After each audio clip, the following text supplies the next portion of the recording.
Judul Bab 4, Latihan di Hutan Terlarang. Setelah beberapa bulan berlatih di sekitar desa Bunga Persik, Guru Li memutuskan bahwa sudah waktunya bagi Shen Luo untuk menghadapi tantangan yang lebih besar. Hutan terlarang adalah tempat yang berbahaya, kata Guru Li dengan nada serius. Namun, di sana terdapat energi spiritual yang kuat yang dapat membantumu meningkatkan kemampuanmu dengan pesat. Selain itu, kau akan belajar bagaimana bertahan hidup di alam liar, menghadapi binatang buas, dan mengatasi rasa takutmu. Awalnya, Shen Luo merasa ragu. Ia mendengar banyak cerita menakutkan tentang hutan terlarang. Konon, hutan itu dihuni oleh monster buas dan makhluk gaib yang jahat. Namun, ia percaya pada Guru Li dan tahu bahwa ia tidak akan membawanya ke tempat yang akan mencelakakannya. Saya siap, jawab Shen Luo dengan tekad. Saya akan menghadapi segala tantangan yang ada di depan. Maka, Shen Luo dan Guru Li meninggalkan desa Bunga Persik dan memasuki hutan terlarang. Hutan itu tampak gelap dan menakutkan. Pepohonan menjulang tinggi, menghalangi sinar matahari dan menciptakan suasana yang suram. Suara-suara aneh terdengar di kejauhan, membuat bulu kuduk Shen Luo merinding. Guru Li mendirikan sebuah gubuk sederhana di tengah hutan sebagai tempat tinggal mereka. Setiap hari, Shen Luo menjalani latihan yang keras dan menantang. Guru Li mengajarkannya berbagai teknik bela diri yang lebih canggih, termasuk penggunaan senjata seperti pedang dan tombak. Ia juga melatihnya dalam meditasi dan pengendalian energi spiritual. Selain latihan fisik, Guru Li juga mengajarkan Shen Luo tentang pengetahuan alam. Ia belajar tentang berbagai jenis tanaman dan hewan, bagaimana cara mencari makanan dan air, dan bagaimana cara membuat api. Ia juga belajar tentang berbagai jenis energi spiritual dan bagaimana cara memanfaatkannya. Hutan terlarang bukan hanya tempat latihan, tetapi juga tempat ujian. Shen Luo seringkali harus menghadapi binatang buas yang menyerangnya. Ia harus menggunakan semua keterampilan dan pengetahuannya untuk bertahan hidup. Ia juga harus menghadapi ketakutan dan kelemahannya sendiri. Suatu malam, saat Shen Luo sedang bermeditasi di dekat sungai, ia merasakan kehadiran makhluk gaib. Makhluk itu muncul dari kegelapan dan mencoba menyerangnya.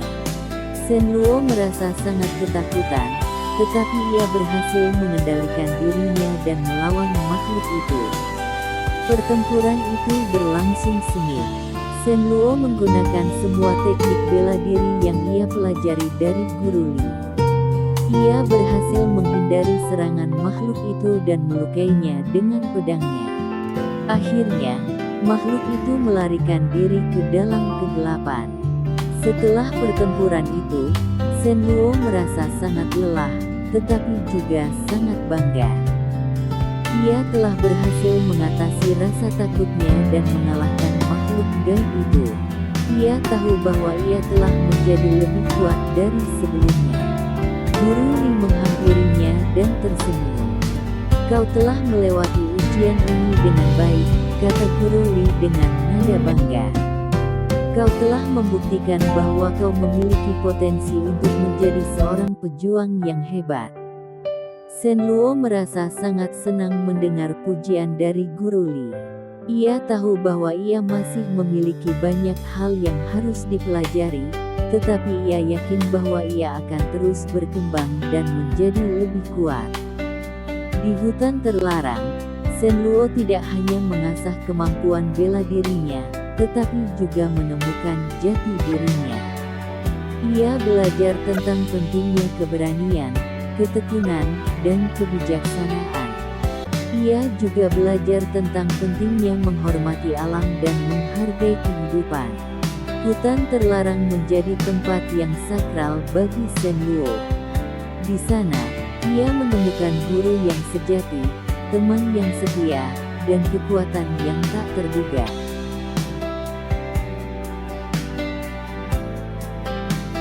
Judul Bab 5, Warisan Pedang Kuno. Musim berganti, daun-daun di hutan terlarang berubah warna menjadi keemasan dan merah.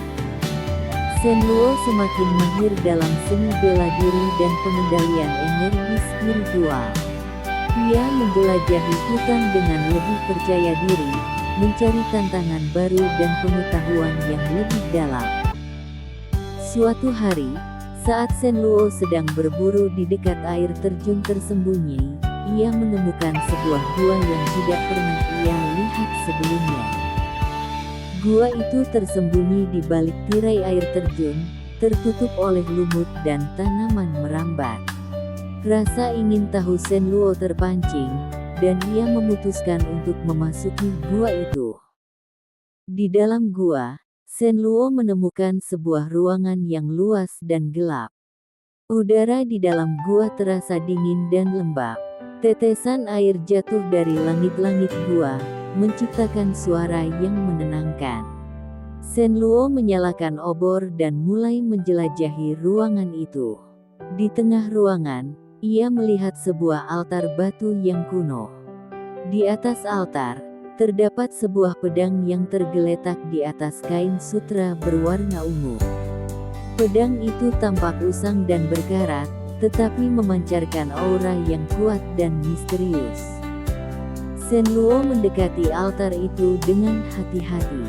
Ia merasa tertarik pada pedang itu, seolah-olah pedang itu memanggilnya. Ia mengulurkan tangannya dan menyentuh gagang pedang itu.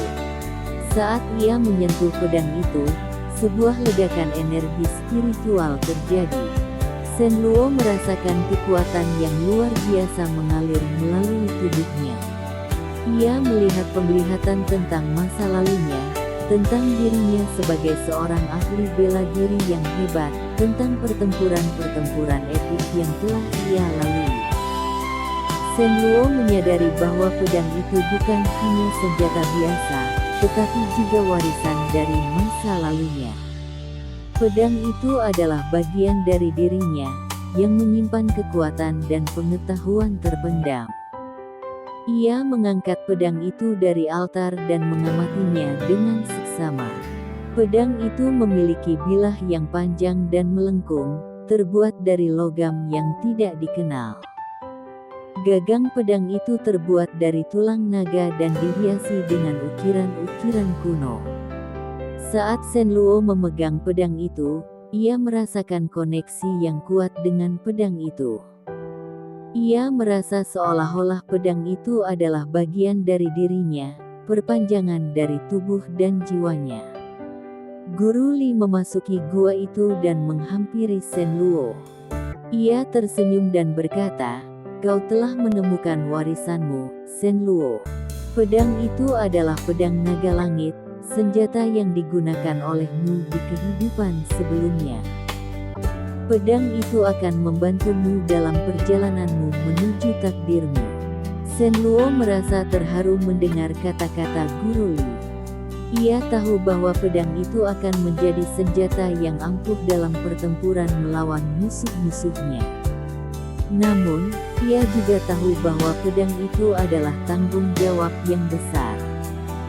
Ia harus menggunakan pedang itu dengan bijaksana dan adil. Sejak hari itu, Shen Luo mulai berlatih dengan pedang naga langit. Ia belajar bagaimana cara menggunakan pedang itu dengan benar, bagaimana cara mengalirkan energi spiritual ke dalamnya, dan bagaimana cara melepaskan kekuatan penuhnya. Dengan bantuan pedang naga langit, Shen Luo menjadi semakin kuat dan terampil. Ia mampu mengalahkan binatang buas yang lebih kuat, menghadapi ujian yang lebih sulit, dan mengungkap rahasia yang lebih dalam. Pedang naga langit bukan hanya senjata bagi Shen Luo, tetapi juga teman dan penasihat. Pedang itu membimbingnya dalam perjalanan menuju takdirnya, membantunya untuk menjadi seorang pahlawan yang sejati.